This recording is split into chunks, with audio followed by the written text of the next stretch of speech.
सरकार का शिक्षा का जो कुल बजट है उससे ज्यादा आम लोग अपने जेब से खर्च कर रहे हैं, और जेब से खर्च करने के बावजूद इस बात की गारंटी नहीं है कि उनके बच्चों को अच्छी गुणवत्तापूर्ण शिक्षा मिलेगी, और शिक्षा के बाद फेयर एग्जामिनेशन होगा, और एग्जामिनेशन के बाद एडमिशन होगा, नौकरी मिलेगी, इसकी गारंटी नहीं है।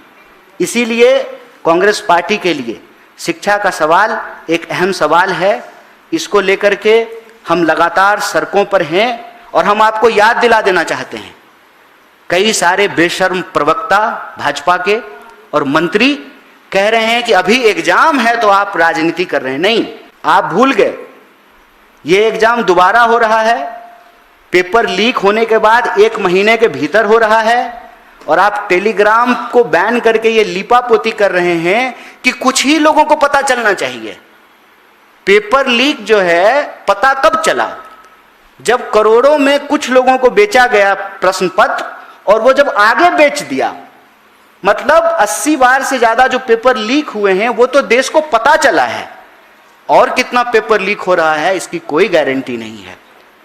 और वो बेशर्मी की हालत ये है कि जवाबदेही तय करने की बजाय कह रहे हैं कि 2 दिन के बाद एग्जाम है, आप प्रेजेंटेशन दे रहे हैं। तो हम आज इस सवाल को नहीं उठा रहे हैं।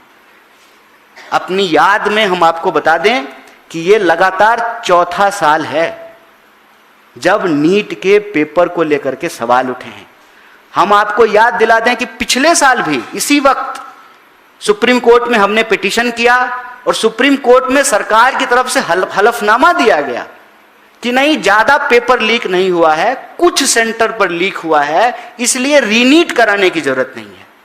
इस बार जब पेपर लीक का मुद्दा आया, हम लोग सड़कों पर थे, तो सरकार आनन फानन में खुद ही रीनीट कराने चली गई, और रीनीट का घोषणा करने के बाद कह रही है फिर वही जवाब कि थोड़ा सा प्रश्न लीक हुआ था, बिल्कुल थोड़ा सा।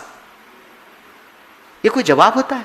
और आप बैन क्या कर रहे हैं? टेलीग्राम।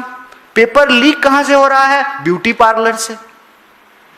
जो टीचर क्वेश्चन सेट कर रहे थे, वो set question paper beauty parlour पहुंचा, ब्यूटी पार्लर के माध्यम से फिर स्टूडेंट्स तक पहुंचा, फिर स्टूडेंट के माध्यम से और स्टूडेंट्स के पास पहुंचा।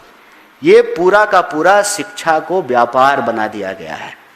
शिक्षा जब व्यापार होगा, लोगों का बुनियादी अधिकार नहीं होगा, तो शिक्षा इसी तरीके से खरीदी और बेची जाएगी। शिक्षा जब लोगों का भरोसा खो जाएगा शिक्षा व्यवस्था पर से, तो लोग अवसाद में जाएंगे, और अवसाद का नतीजा ये है कि सिर्फ पेपर लीक के चलते, नीट के पेपर लीक के चलते दर्जन से ज्यादा विद्यार्थी आत्महत्या कर चुके हैं। आंकड़े ये बताते हैं कि 1 घंटे में 2 नौजवान आत्महत्या कर रहा है इस देश में। मंत्रियों को कोई फर्क नहीं पड़ेगा। क्यों? क्योंकि उनके बच्चों को एंट्रेंस नहीं देना पड़ता है, उनके बच्चों को पेपर लीक से कोई फर्क नहीं पड़ेगा। उनके बच्चे इस देश के एजुकेशन सिस्टम में नहीं पढ़ते हैं, उनके बच्चे विदेश में पढ़ते हैं।